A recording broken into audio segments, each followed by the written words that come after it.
শম্পা। কেমন আছেন সবাই? আশা করছি ভালোই আছেন। আর আজকে যে টপিকটা নিয়ে আলোচনা করব সেটা হচ্ছে পিরিয়ডস পেন বা ক্র্যাম্প হলে কী ধরনের খাবার খাবেন যাতে এই পেন থেকে কিছুটা হলেও রিলিফ পেতে পারেন। তো প্রথমেই বলি, ব্যালেন্স ডায়েট ভীষণ গুরুত্বপূর্ণ একটা জিনিস। ব্যালেন্স ডায়েট তো খেতেই হবে, যেরকম খাবারে অবশ্যই সিজনাল ফ্রুটস ভেজিটেবল সেগুলো থাকতেই হবে, এটা ম্যান্ডেটারি। তো সেরকম একটা খাবার খাবেন। এছাড়া কিছু খুব ইম্পর্টেন্ট নিউট্রিয়েন্টস বা কিছু খুব গুরুত্বপূর্ণ জিনিস আছে, নিউট্রিয়েন্টস আছে যেগুলো আমাদের এই পেনকে কমাতে বা এই ব্যথাকে কম করতে সাহায্য করে। তো সেইগুলো অবশ্যই আমাদের রেগুলার ডায়েটে ইনক্লুড করতে হবে। তো প্রথমেই জেনে নিই যে কী ধরনের খাবার আমরা খাবো। মিল্ক অ্যান্ড মিল্ক প্রোডাক্ট, অর্থাৎ যে ফর্টিফাইড মিল্ক বা মিল্ক প্রোডাক্ট, দই বলুন, ছানা বলুন, পনির বলুন, এগুলো যেটা হয় এটার মধ্যে প্রচুর পরিমাণে vitamin D, magnesium, vitamin E এগুলো থাকে ফর্টিফিকেশনের জন্য। তো এই ধরনের নিউট্রিয়েন্টসগুলো কিন্তু এই পেনকে রিলিফ করতে বা কম করতে যথেষ্ট পরিমাণে সাহায্য করে। তাই চেষ্টা করুন ডায়েটে এই ধরনের জিনিসগুলো ইনক্লুড করতে। এরপরে চলে আসি খুব কিছু ঘরোয়া স্পাইসেস, অর্থাৎ খুব ঘরোয়া কিছু মশলা যেগুলো রেগুলার আমাদের কিচেনে অ্যাভেলেবেল থাকে। সেরকম কিছু মশলার মধ্যেও কিন্তু অনেক ইম্পর্টেন্ট কিছু নিউট্রিয়েন্টস থাকে যেগুলো কিন্তু এই পেনকে রিলিফ করতে বা কম করতে হেল্প করে। সেগুলো কি? যেরকম ধরুন প্রথমেই হচ্ছে মৌরি। মৌরি সবার বাড়িতেই থাকে। এই সময় মৌরি ভেজানো জল বা মৌরি এই ধরনের চিবিয়ে, প্লেন চিবিয়েও খেতে পারেন। এটা কিন্তু পেনকে কমাতে বা রিলিফ দিতে সাহায্য করে। এছাড়া ধরুন ধনে আছে, যেটা জিরে, যেটা এই ধরনের জিনিসগুলোও কিন্তু খুব ভালো। এছাড়া হচ্ছে সিনামন, যেটা দারচিনি আমরা বলি, সেই দারচিনি ভেজানো জলও কিন্তু পিরিয়ডসের এই পেনকে কম করতে খুব হেল্প করে থাকে। কারণ এগুলোর মধ্যে কিছু নিউট্রিয়েন্টস থাকে যেগুলো এই পেনকে কম করার জন্য খুব ভালোভাবে কাজ করে। এছাড়া আদা সবার বাড়িতেই থাকে। আদা দিয়ে চা বানিয়ে খেতে পারেন বা আদা তরকারিতে এই সময় ইউজ করুন, কারণ আদার মধ্যেও কিছু এমন নিউট্রিয়েন্টস থাকে যেগুলো এই পেনকে কমাতে বা পেনটার থেকে রিলিফ করতে হেল্প করে।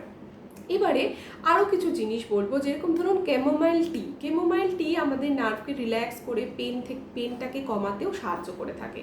তাই ডায়েটে ক্যামোমাইল টি এই সময় রাখতে পারেন। এছাড়া ধরুন টারমারিক। সবাই জানেন যে টারমারিক এমন একটা জিনিস, অর্থাৎ হলুদ, সেটা গুঁড়ো হতে পারে বা কাঁচা হলুদ, যেগুলো মানে পিওর অর্গ্যানিক আর কি, সেই ধরনের হলুদ খাবারে রাখুন, কারণ হলুদের মধ্যে এমনি অ্যান্টি ইনফ্লামেটরি প্রপার্টিস থাকে। যেহেতু এই সময় বডিতে হরমোনাল চেঞ্জেস হয় এবং প্রস্টাগ্ল্যান্ডিন নামক একটি হরমোনের ক্ষরণের জন্য এই পেন কিন্তু আরও বাড়তে থাকে। যত ইনফ্লামেশন আমরা কমাতে পারবো ততই কিন্তু এই ধরনের পেনকে আমরা লিভ করতে পারবো, পেনকে কম করতে পারবো। তাই অবশ্যই ডায়েটে হলুদ বা টারমারিক রাখুন। এছাড়া খুব একটা গুরুত্বপূর্ণ জিনিস, যেরকম ধরুন ওটস। ওটস হচ্ছে এমন একটা ব্রেকফাস্ট সিরিয়াল, তার মধ্যে ম্যাগনেশিয়াম থাকে, কিছু ক্যালসিয়াম থাকে। এই ধরনের জিনিসগুলো কিন্তু পেনকে রিলিভ করতে ভীষণ সাহায্য করে। তাই ডায়েটে ওটসও রাখতে পারেন, প্লেন ব্রেকফাস্টে ওটস রাখতে পারেন বা ডিনারেও কিন্তু ওটস দিয়ে উপমা বানিয়ে খেতে পারেন এই সময়। এছাড়া কয়েকটা জিনিস, যেরকম ধরুন অ্যাভোকাডো, প্রুনস, এগুলোর মধ্যে স্পেশাল একটা নিউট্রিয়েন্টস থাকে, সেটাকে বোরন বলা হয়। এই বোরনেরও কিন্তু পেন রিলিফ করা বা পেনকে কমানোর একটা ভূমিকা থাকে।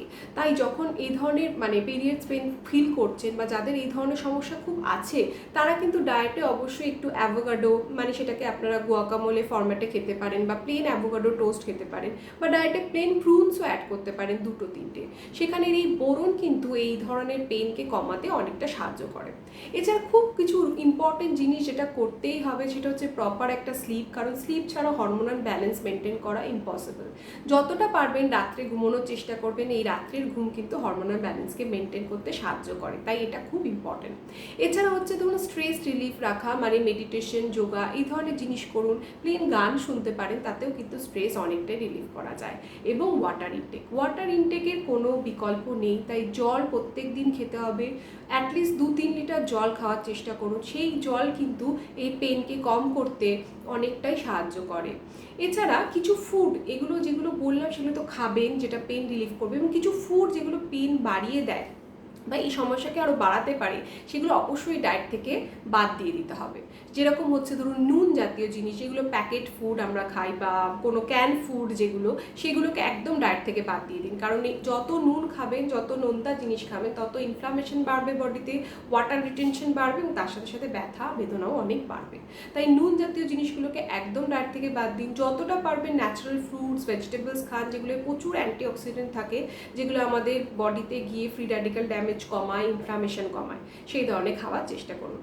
আশা করছি আপনাদের এই ভিডিওটা থেকে কিছু হলেও জানতে পারলেন, ভালো লাগবে আপনাদের এই ভিডিওটা। যদি এই সম্বন্ধে আরও কোনো কোয়েশ্চেন থাকে, আরও কিছু জানার থাকে, অবশ্যই আমার এই ভিডিওর কমেন্ট সেকশনে জানাতে একদম ভুলবেন না।